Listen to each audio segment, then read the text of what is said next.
What am I saying? Your name, Ready? All right. It's Ro Akin. What's happening? Out here in ATL. I'm a hip hop artist, an amazing hip hop artist. I'm here interviewing with Urban Hype Live, and we're live.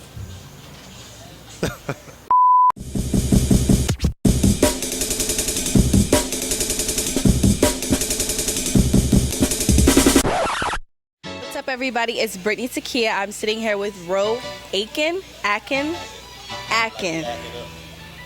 Gotcha. I'm from New York, so I say everything with a deeper accent. But anyway, I'm sitting here. We met him back at Rolls Royce Rizzy. It's like a tongue twister, but we met him back at his listening party or opening, whatever he was doing for his video shoot a while ago, and I was so captivated by his outfit. I told my co-producer, I was like, listen, we have to go talk to him. I don't know who he is, but I want to go talk to him because of the way he's dressed. And we ended up walking over there and taking pictures and having a conversation, so now we have him for the interview.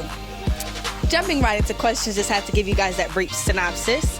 How did you get started in the music industry? I've been doing music for a long time now.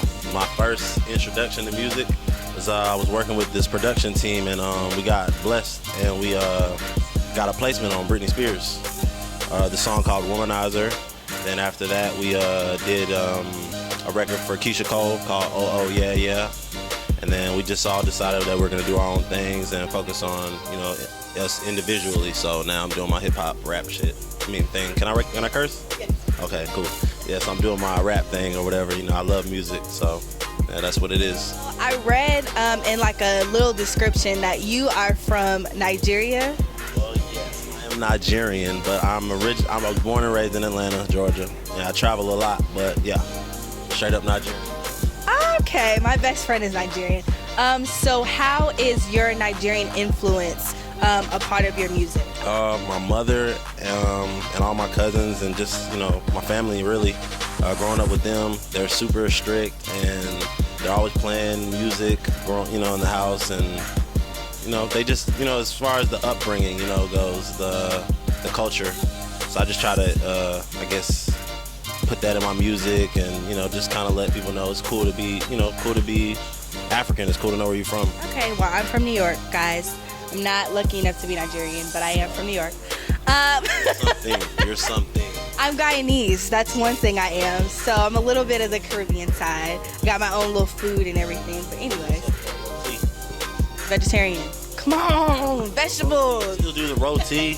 Cabbage and vegetables. And plantains. Yeah, I don't eat plantains. What? See, I'm sorry. I'm trying. Your first album, we were talking a little bit about it. I know you said that Corey Davis did a little bit of the album cover. Talk to us a little bit about it. Yeah, my first project was called Low Key Famous, and I did that because I felt like I was I think everybody feels like they're low key famous. If you're, a master at your craft, but you're not out there yet and everyone doesn't know about you, I think you're low key famous. So I wanted to do a project like that because, I did the Britney Spears thing with my team or whatever, and I felt like I never was outspoken about it. Like I never bragged or boast about it. So I did that for people that felt like they were low-key famous or whatever, and I reached out to Corey Davis. He did the cover art. Corey Davis is part of this dope duo called Mach 5 or whatever, if y'all don't know. Big shouts out to them, him and Aware. But yeah, so it was a pretty dope project, and then now I'm kind of reinventing myself, growing up, becoming a little bit more mature. So I just released a project called Mixed Feelings. It's on live mixtapes. And again, I am Ro Akin. What's happening? But that's where we at right now. With your new mixtape coming out, how did you go about constructing the title and what you wanted for the vision? Oh, dope. The way I came about Mixed Feelings is I was going through a really weird time where I didn't know what direction I wanted to go in. Like not just in music, but as a person, as a human being or whatever. I didn't know if I wanted to keep going with music, or I was just getting out of a relationship, and you know how that goes. You love women, but damn, you hate that B word, and you know what I'm saying. So you don't know if you want to be. I've been every guy in a relationship. I've been a dog. I've been a sucker. I've been controlling, I've been submissive, all that. But so I just wanted to kind of put all that out there. And I came up with a project called Mixed Feelings, and it's dope because for people that love to party but they got to go to work in the morning, you know what I'm saying? You know how that conflicts with your life and your livelihood or whatever. So I talk about all those things, you know, working a 9 to 5 and all that stuff. So with all of that, do you consider yourself more of a rapper, a lyricist? Like, what is your title for what you do, or do you consider? I'd rather just be called an artist. Like, my manager gets on me about it all the time. Drew Sanders, what up, man? He gets on me about it all the time, but I really feel like I'm an artist. I don't want to sound cliche, but I just want to create music. I just want to create, not even just music. I want to do all kind of stuff. Like, I heard Kanye West talking about how he's Vincent Van Gogh and he's this and that and he's this, whatever. I feel like I'm like that too. I feel like I got the potential to be, you know, whatever I wanted. So if I wanted to do ratchet music, I don't do ratchet music. If I wanted to do ratchet music, I feel like I could because I understand it and I respect the art form. If I wanted to be a spoken word poet, whatever, I think I could do all that. So I just like to create. Yeah, so I'll be a creator. Yeah. Gotcha. So with the creator leading that we're going to, your attire, I know that I'm really serious. When we were at the Rolls Royce Rizzy event, I was so drawn to what you were wearing, how you were dressed. I can show you a picture. Like, I had the picture in my phone. I was like, there's no way that this guy is just some random person that came to support this other guy and he's not doing something. He has to be doing something because he's like forever tall and has on something that nobody out here is wearing. So where do you get your visions for what you're wearing? A lot of my clothes come from like, well, I used to have a clothing line. I'm gonna wait on that.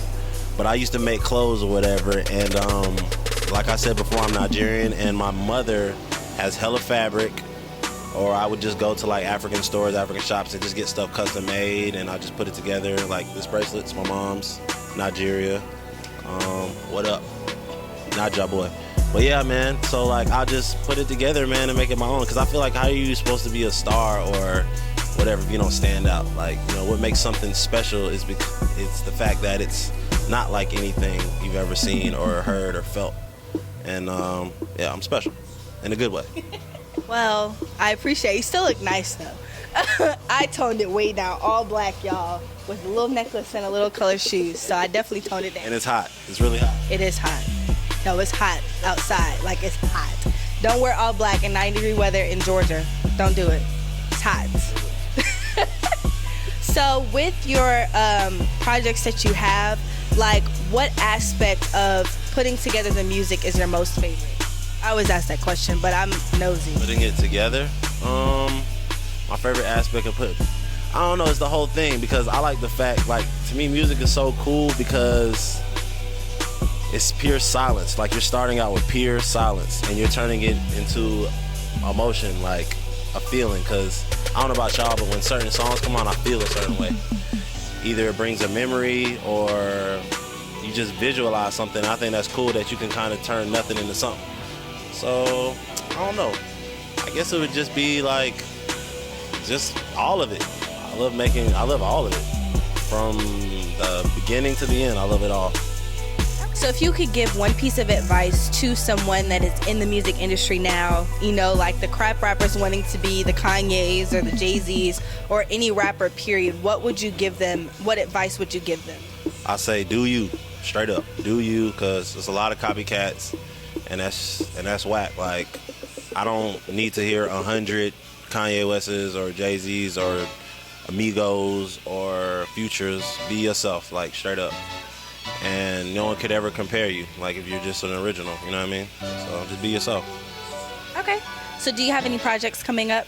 Yeah, we're me and myself and the Fly Nation movement. That's my management or whatever.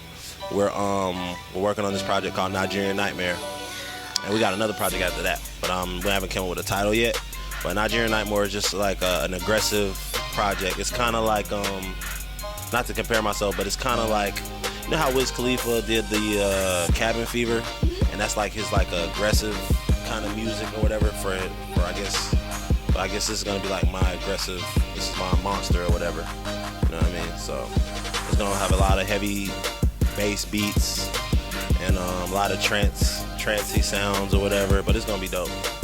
Okay, I'm excited for that. Yeah, thank you. All right, so that's all I have for you guys today. I appreciate you so much for coming out and sitting with us and eating and drinking lots of drinks. And I so appreciate you coming because it was like a really big deal to get you on the show. Yes, it's a big deal. I don't get to meet like cool people on a daily basis. So it was a real big deal for me, and I really appreciate you coming out. Thank you guys so much for watching. I'm Britnee T'keyah. This is Ro Akin, Urban Hype, Believe the Hype.